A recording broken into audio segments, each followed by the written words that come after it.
Assalamualaikum warahmatullahi wabarakatuh. Selamat sore saudara. Jawa Barat hari ini kembali hadir menjumpai Anda Kamis 3 November 2022.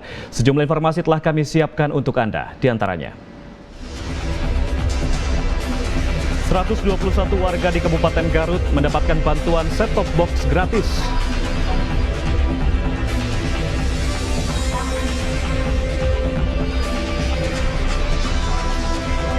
Dinas Kesehatan Kota Bandung pastikan kasus gagal ginjal akut terkendali.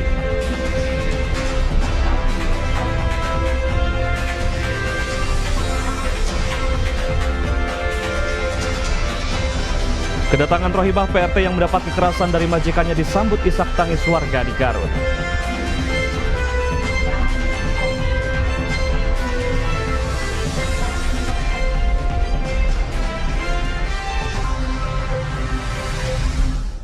Saudara, selain tiga informasi utama tersebut, sejumlah informasi lain dari beberapa daerah di Jawa Barat juga akan mengisi Jawa Barat hari ini. Kali ini bersama saya Gilang Hafidzi, inilah Jawa Barat hari ini selengkapnya.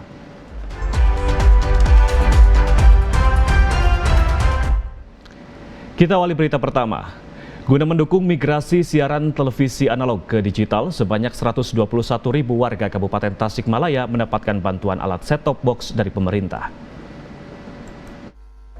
Sesuai amanat Undang-Undang Nomor 11 Tahun 2020, tanggal 2 November 2022, migrasi siaran TV analog ke siaran digital atau analog switch off (ASO) mulai diberlakukan di seluruh Indonesia.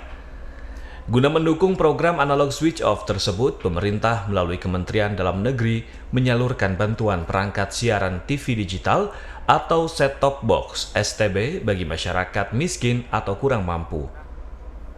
Di Kabupaten Tasikmalaya, berdasarkan data hasil verifikasi Dinas Pemberdayaan Desa dan Dishub Kominfo Kabupaten Tasikmalaya, tercatat sebanyak 121.064 masyarakat kurang mampu mendapatkan bantuan set-top box dari pemerintah melalui Kementerian Dalam Negeri.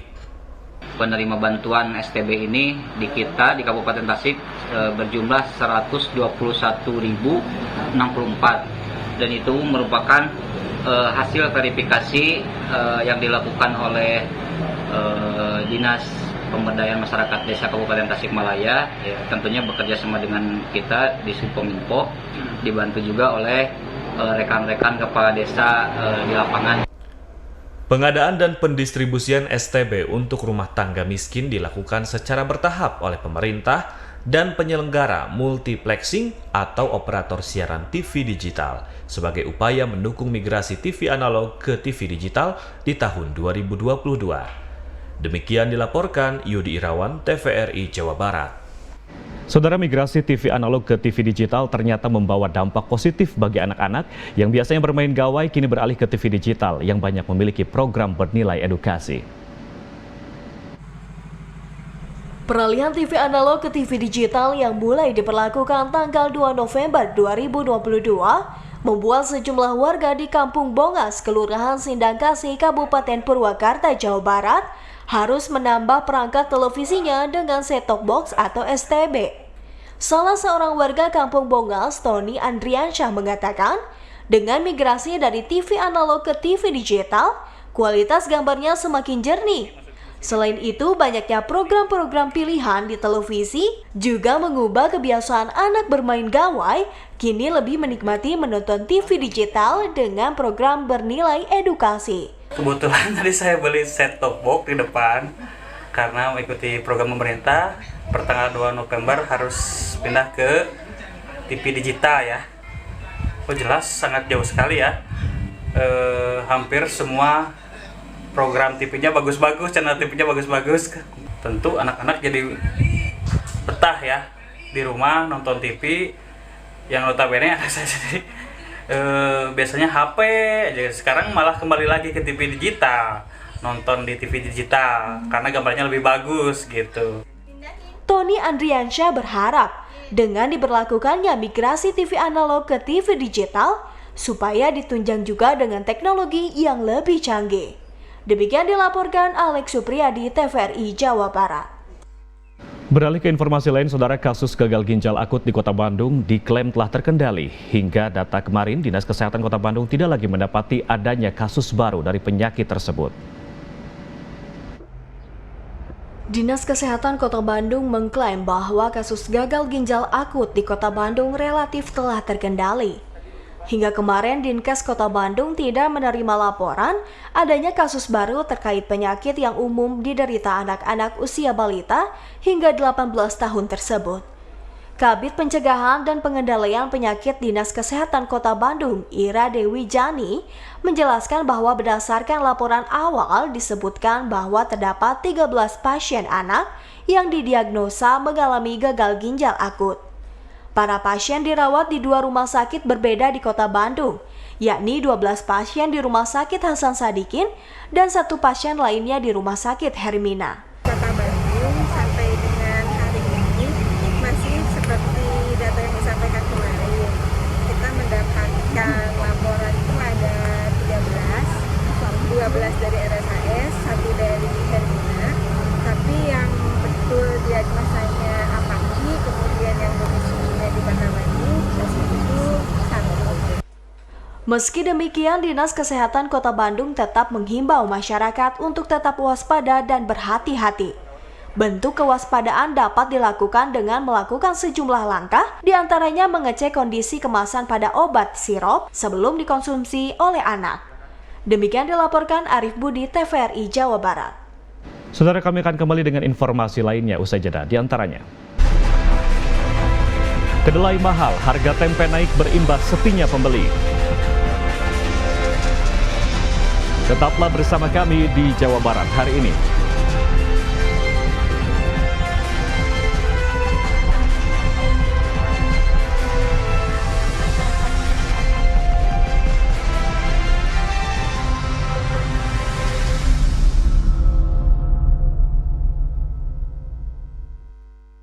Ayo, cegah stunting. Kunjungi bidan andalan Anda untuk merencanakan dan mengatur jarak kehamilan untuk tumbuh kembang buah hati yang optimal. Cegah stunting itu penting melalui perencanaan keluarga. Khawatir ber-KB?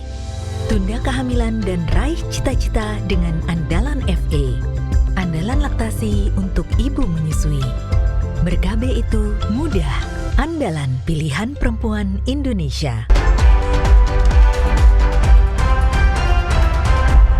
Anda kembali bersama kami di Jawa Barat hari ini. Saudara, kenaikan harga kedelai dikeluhkan para pedagang tahu dan tempe di sejumlah pasar tradisional di Kuningan, Jawa Barat. Naiknya harga kedelai membuat keuntungan pedagang kian menipis. Di Pasar Baru Kuningan, Jawa Barat, para pedagang tempe mengeluhkan harga kedelai yang melambung tinggi. Sejak naik kedelai, pedagang mulai memperkecil ukuran dan menaikkan harga jual. Kenaikan harga tempe berimbas sepinya pembeli dalam beberapa hari ini, sehingga barang dagangannya masih menumpuk. Seorang pedagang tempe mengaku, harga jual tempe naik Rp1.000 per potongnya, akibat harga kedelai tembus Rp14.000 per kilonya. Hal ini dilakukan agar pedagang tidak merugi dan produsen tidak gulung tikar. Tidak hanya itu, omsetnya menurun drastis setiap harinya. Bahkan ia harus mengurangi produksinya dari 80 kilo menjadi 60 kilo saja. Diperkecil ukuran, diperkecil sama diperpendek. Diperkecil? Iya. Untuk mengurangi kerugian mungkin ya? Iya. Nah, untuk produksinya sendiri, ada penurunan nggak sih Pak? Penurunan, rata-rata hampir semua apa penurunan. Biasanya berapa Pak? 80, sekarang kan turun jadi 70. Jadi 70. Iya. Nah, dengan naiknya harga seperti omsetnya gimana Pak? Menurun. Menurun. Belum ketambah harga plastik. Plastik juga kan naik dari 28, 29, sekarang udah 33. Para pedagang berharap harga kedelai kembali turun agar kelangsungan produksi tempenya bisa berjalan normal. Jika harga kedelai kembali naik, para pedagang terpaksa akan berhenti berjualan karena produsen tidak beroperasi. Demikian dilaporkan Muhammad Samsudin, TVRI Jawa Barat. Kenaikan harga kedelai impor membuat perajin tahu di kota Cirebon, Jawa Barat mulai menaikkan harga jual dan memperkecil ukuran tahu. Selain itu, perajin juga mengurangi jumlah produksi tahu. Tingginya harga kacang kedelai impor hingga Rp14.000 per kilogramnya membuat para perajin tahu di kawasan Harjamukti, Kota Cirebon mengeluh. Padahal harga kedelai biasanya dipatok di harga Rp9.000 per kilogramnya. Kondisi ini membuat para perajin tahu terpaksa melakukan sejumlah siasat dengan menaikkan harga Rp2.000 hingga Rp3.000 serta memperkecil ukuran tahu agar usaha mereka tetap bertahan. Selain itu, perajin juga mengurangi produksi dari 2,5 kuintal per hari, kini hanya memproduksi 1,5 kuintal per harinya. Selain menaikkan harga, kami juga sedikit mengurangi kuantitas ya untuk perimbangan aja. Yang penting kita produksi gitu. Emang harga jualnya sebelumnya berapa? Harga jual dari per papan sebelumnya kan 30.000. Sekarang dinaikkan kurang lebih 32 sampai 33 lah relatif. Para perajin tahu di Kota Cirebon berharap agar pemerintah Indonesia maupun daerah dapat mengantisipasi dampak kenaikan kedelai yang membuat omset penjualan para perajin tahu mengalami penurunan. Demikian dilaporkan Makmur Hamdallah, TVRI Jawa Barat. Saudara, pemberian penghargaan bagi pelaku UMKM terbaik di Jawa Barat dilakukan dalam kegiatan UMKM Juara Award 2022 yang diadakan Dinas Koperasi dan Usaha Kecil Dishub Provinsi Jawa Barat di Kabupaten Bandung. Sebanyak 27 pelaku UMKM terbaik yang berasal dari 27 kabupaten kota se-Jawa Barat, serta koordinator pendamping dan pendamping UMKM di 27 kabupaten kota se-Jawa Barat menerima penghargaan pada kegiatan UMKM Juara Award 2022 Jawa Barat yang dilakukan Wakil Gubernur Jawa Barat, Haji UU Ruzhanul Ulum. Kegiatan UMKM Juara Award 2022 yang berlangsung selama 2 hari ini diadakan Dishub Provinsi Jawa Barat.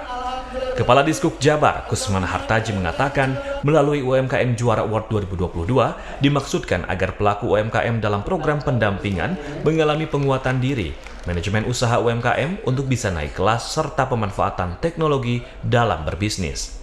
Jadi sebetulnya ada beberapa hal termasuk sesuai dengan judul yang kita sampaikan ya, kolaborasi, akses pembiayaan, pemasaran dan juga perizinan.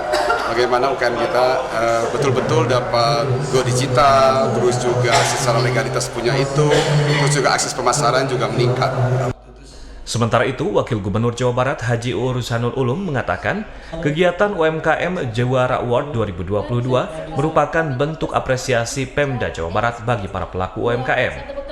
Kegiatan kali ini adalah yang pertama untuk memberikan motivasi kepada para pelaku UMKM untuk terus bergerak dan bekerja lebih semangat lagi.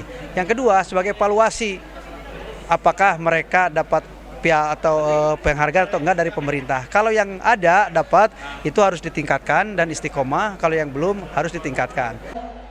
Kegiatan UMKM Juara Award 2022 Jawa Barat ini diikuti pelaku UMKM dan Kepala Dinas UMKM Kota Kabupaten se-Jawa Barat, serta Ketua Asosiasi UMKM Indonesia dan jajarannya. Demikian dilaporkan Suhermai dan Arya, TVRI Jawa Barat. Komisi Penyiaran Indonesia Daerah KPID Jawa Barat kembali menggelar Anugerah Penyiaran ke-15 dengan tema penyiaran Bangkit untuk Jabar Juara Lahir Batin. Dan tahun ini TVRI Jawa Barat masuk nominasi dari 5 kategori dan 2 diantaranya mendapat penghargaan dari KPID Jawa Barat. KPID Jawa Barat kembali menggelar Anugerah Penyiaran ke-15 sebagai bentuk apresiasi dari program penyiaran televisi dan radio dengan kualitas terbaik khususnya di Jawa Barat. Pada Anugerah KPID 2022 ini, TVRI Jawa Barat sebagai salah satu televisi penyiaran di Jawa Barat masuk menjadi nominasi dari 5 kategori. Bahkan 2 kategori, yakni nominasi program keluarga dan program Cianjuran, mendapat penghargaan piala dari KPID Jawa Barat. Penghargaan ini pun langsung diberikan oleh Gubernur Jawa Barat Ridwan Kamil didampingi Ketua KPID Jawa Barat Dr. Adiana Slamet. Sementara anugerah penyiaran KPID Jawa Barat ini bertepatan dengan dimulainya analog switch off ASO penyiaran ke sistem digital secara total. Masuk ke era digital, hari bersejarah, kami bersama KPID mengawal terus dari setahun yang lalu memastikan rakyat Jawa Barat semua tetap mendapatkan hak informasinya di era digital.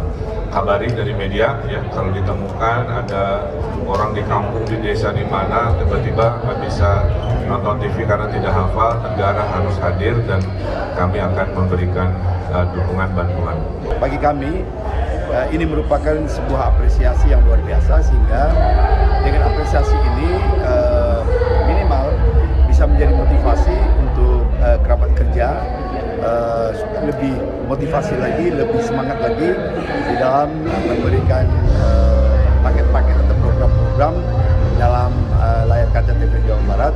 Nah, ini kita apresiasi kepada lembaga penyiaran yang jumlahnya 437 lembaga penyiaran yang ini ada 193 karya yang dikirim ke kami gitu ya, naik dari tahun kemarin jumlahnya gitu, tahun kemarin 168, sekarang 193. Kami sangat mengapresiasi lembaga penyiaran di Jawa Barat ini gitu ya, hampir pantauan kami 95% bahwa lembaga penyiaran di Jawa Barat ini fine, firm. Dengan penghargaan anugerah KPID, TVRI Jawa Barat pun ke depan akan terus menyuguhkan program-program yang berkualitas bagi masyarakat, khususnya di Jawa Barat. Tony Triadi, TVRI Jawa Barat, melaporkan. Kami akan kembali dengan sejumlah informasi lainnya, diantaranya tangis warga saat kedatangan Rohimah, ART asal Garut. Sesaat lagi di Jawa Barat hari ini.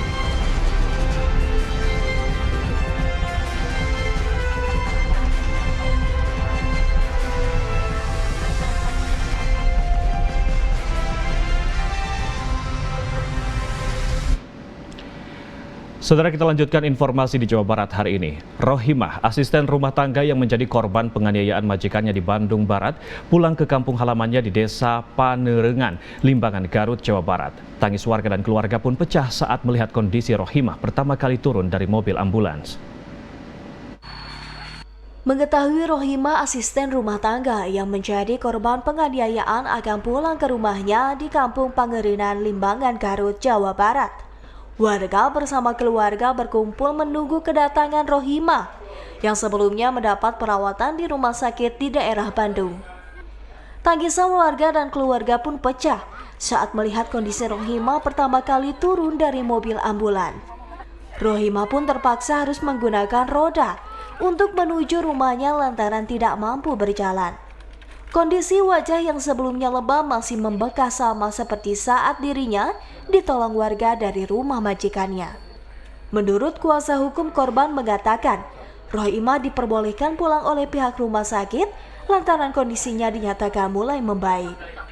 Menurut analisa dari dokter, saya mendapatkan penjelasan tadi, yaitu akibat dari benturan yang kepala ini memang secara hasil CT scan katanya tidak begitu terlihat, tapi untuk hasil sarafnya, karena ini kan belum dicek oleh saraf juga gitu ya, baru hanya untuk tonggak kepala saja, itu belum diketahui untuk sarafnya, dan ini katanya bisa dilakukan dengan berobat jalan. Dan alhamdulillah tadi itu kedatangan Pak Wakil Bupati ya, Pak Wakil Bupati Garut, jadi untuk berobat jalan tidak perlu ke Bandung katanya, nanti bisa di Garut saja. Mudah-mudahan itu bisa terrealisasi seperti ini, seperti yang dijanjikan ini. Sebelumnya Rohimah dirawat di Rumah Sakit Sartika Asih setelah mendapat penyiksaan dari majikannya. Demikian dilaporkan Pia Supriyatna, TVRI Jawa Barat. Aksi seorang pelaku ganjal ATM yang terekam kamera CCTV di sebuah gerai di kawasan Cimanggu ditangkap aparat Polresta Bogor Kota. Pelaku berhasil menggasak uang jutaan rupiah. Inilah rekaman CCTV yang memperlihatkan aksi pelaku ganjal ATM bernama di sebuah gerai ATM pom bensin di kawasan Cimanggu, Kota Bogor, 16 Oktober lalu. Pelaku yang tinggal di Kecamatan Bogor Selatan ini berpura-pura menawarkan bantuan kepada korban yang rata-rata wanita untuk menarik uang di mesin ATM di lokasi yang sepi. Sebelumnya pelaku telah mengganjal mesin ATM dengan mengenakan tusuk gigi. Pelaku pun lalu menukar kartu ATM usai menghafal PIN milik korban. Pelaku pun telah berhasil menggesek uang 9,5 juta rupiah dari aksinya tersebut. Pada waktu korban akan mengambil ATM, mengeluarkan ATM-nya, ternyata ATM yang dituju itu sudah diganjal dengan menggunakan tusuk gigi. Jadi pada waktu korban memasukkan ATM, itu ATM tidak bisa masuk.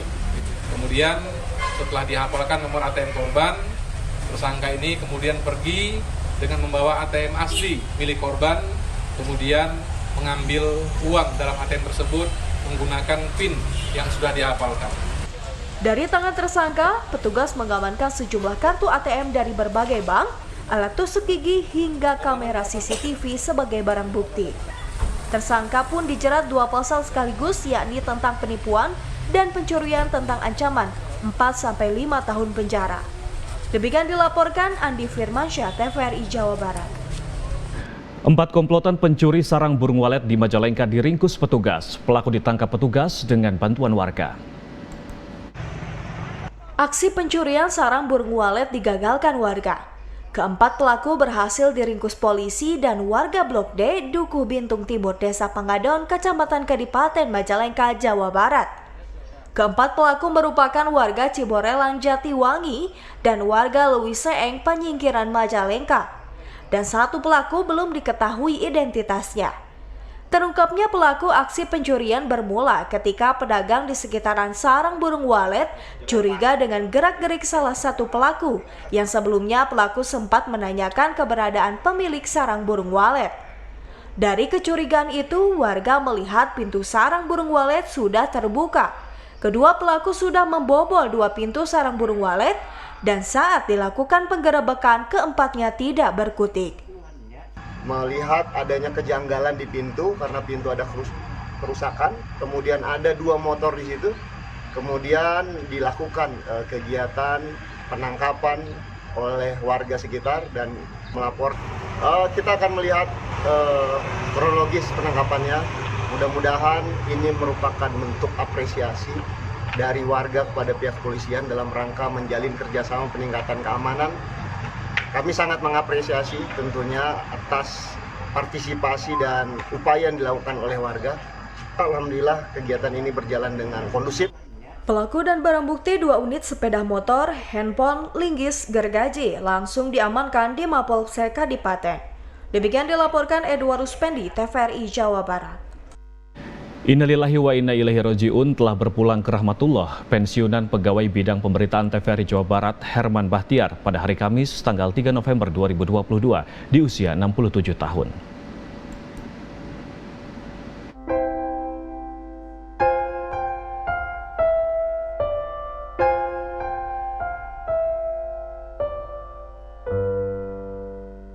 Almarhum Herman Bahtiar semasa aktif sebagai pegawai TVRI Jawa Barat berprofesi sebagai kameramen di bidang pemberitaan.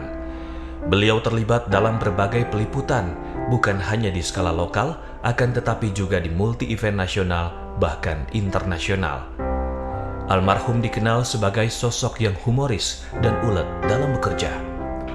Almarhum selepas pensiun juga sempat menjadi dosen tamu pada sejumlah perguruan tinggi dan juga dosen di KPI. Kini sosok pekerja ulet tersebut telah tiada, kembali ke haribaan Sang Pencipta.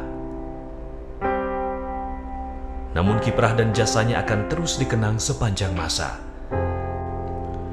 Selamat jalan sahabat, semoga segala jasa kebaikanmu menjadi penerang di alam baka. Amin.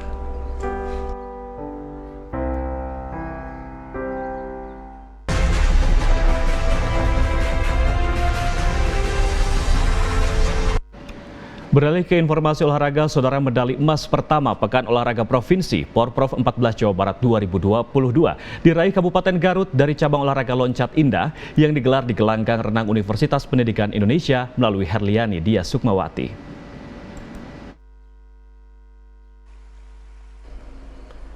Pasangan Herliani Dia Sukmawati dan Treviani Dia Sukmawati tampil dominan sejak loncatan pertama dengan meraih poin tertinggi. Hingga 5 kali kesempatan, pasangan atlet asal Kabupaten Garut yang merupakan ex-atlet SEA Games 2022 itu mencatatkan total skor tertinggi 193,98 sekaligus menjadi peraih medali emas pertama Porprov 14 Jabar. Medali perak di nomor sinkro papan 3 meter putri diraih pasangan atlet Kabupaten Subang, Kayla Agtasya, Keisha Zahya Ramadhani usai meraih total skor 156,78. Dan medali perunggu diraih pasangan atlet Kabupaten Tasikmalaya atas nama Syafa Fitriara Suhendra, Fani Meilani Agustin dengan total skor 145,65. Ya kita sih mau yang terbaik aja gitu ya untuk Jawa Barat. Jadi kita juga berusaha memotivasi yang kecil-kecil supaya ayo kita bareng-bareng untuk Jawa Barat gitu. Meskipun kita dari berbeda daerah tapi kita bersama-sama buat untuk Jawa Barat. Itu sih yang motivasi kita untuk Jawa Barat sebenarnya. Cabang olahraga loncat indah Porprov 14 Jabar diikuti oleh 40 atlet yang terdiri dari 17 atlet putra dan 23 atlet putri. Demikian dilaporkan Ahmad Wirahadi, TVRI Jawa Barat. Kondisi cuaca yang masih tidak menentu di wilayah Kabupaten Subang, Jawa Barat, BPBD setempat mengimbau atlet yang berlaga di Pekan Olahraga Provinsi ke-14 Jawa Barat 2022 untuk selalu waspada. Badan Penanggulangan Bencana Daerah atau BPBD Kabupaten Subang, Jawa Barat minta seluruh atlet yang berlaga di Porprov ke-14 Jawa Barat 2022 untuk waspada cuaca ekstrim. Pasalnya saat ini kondisi cuaca masih tidak menentu. Menurut Kepala Pelaksana BPBD Kabupaten Subang, Udin Jazudin, cuaca di wilayah Subang kini cenderung masih musim penghujan. Kondisi itu tentu akan sedikit mempengaruhi kepada atlet yang berlaga di Porprov 14 Jawa Barat tahun 2022. Terutama venue-nya yang outdoor atau di luar gedung. Beberapa wilayah Kabupaten Subang berpotensi bencana, seperti Subang Kota berpotensi angin puting beliung. Sementara di wilayah Subang Selatan berpotensi bencana longsor. Ya termasuk di Subang ini rentan karena beberapa kali di minggu ini juga ada di Pagaden, kemudian juga di sini SMK 1 kemarin juga ada pohon tumbang. Jadi mudah-mudahan tidak terjadi lah untuk para atlet. Kabupaten Subang menjadi tuan rumah Porprov ke-14 Jawa Barat 2022 bersama dengan Kabupaten Bandung, Kabupaten Ciamis, Kabupaten Garut, Kabupaten Bekasi, Kabupaten Tasikmalaya, Kabupaten Pangandaran, serta Kota Banjar. Demikian dilaporkan Hari Rahmadani, TVRI Jawa Barat. Atlet renang Kabupaten Pangandaran berhasil menyabet 2 medali emas di nomor 500 meter Men Open dan Women Open Porprov Jabar 2022. Atlet Kabupaten Pangandaran putra dan putri menyabet 2 medali emas di nomor 500 meter Men Open dan Women Open Water. Kedua atlet tersebut masing-masing William Michael Jega dan Naomi Sahya Selomita. Di cabur renang bebas yang dipertandingkan di Porprov Jabar adalah kelas renang jarak 500 meter, 1000 meter, dan 2000 meter. Di cabur renang bebas diikuti oleh 81 peserta dari 17 kabupaten kota. Kan di renang terbuka ya, 500 tapi ya kita berarti medali emas. Saya kira ini sesuatu yang ya pembinaan sudah berada pada jalur yang benar kan. Dan itu saya terima kasih pada atlet bersangkutan dan terutama pelatih dan pembina yang tentu luar biasa. Mendidik renang itu beda dengan yang lain. Saya merasakan betul. Pangandaran meraih juara satu. Ini gimana nih perasaannya jadi juara satu? Senang bisa pulang dengan membawa medali, membawa emas ya. Cabur renang Porprov sebelumnya akan digelar di Pantai Bara. Namun seiring kondisi faktor cuaca di laut kurang bersahabat, untuk itu venue cabur renang bebas dipindahkan ke lokasi Embung Pangandaran. Pemindahan venue tersebut berdasarkan kondisi cuaca serta kesepakatan seluruh panitia. Demikian dilaporkan Entang Saiful Rahman, TVRI Jawa Barat. Dan berikut kita ikuti situasi dan kondisi lalu lintas di Kota Bandung berdasarkan Area Control Traffic System ATCS Dinas Perhubungan Kota Bandung. Dapat disimak di Simpang Paster terlihat ramai lancar, saudara. Kemudian selanjutnya kita beralih ke Simpang Cikapayang.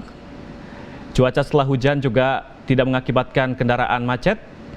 Selanjutnya di Simpang 5 juga terlihat ramai lancar. Dan terakhir di Simpang Cicahem terjadi kepadatan di alur sebelah kiri menuju arah Ujung Berung. Dan berikut kami sampaikan informasi perakiraan cuaca yang kami terima dari BMKG Jawa Barat.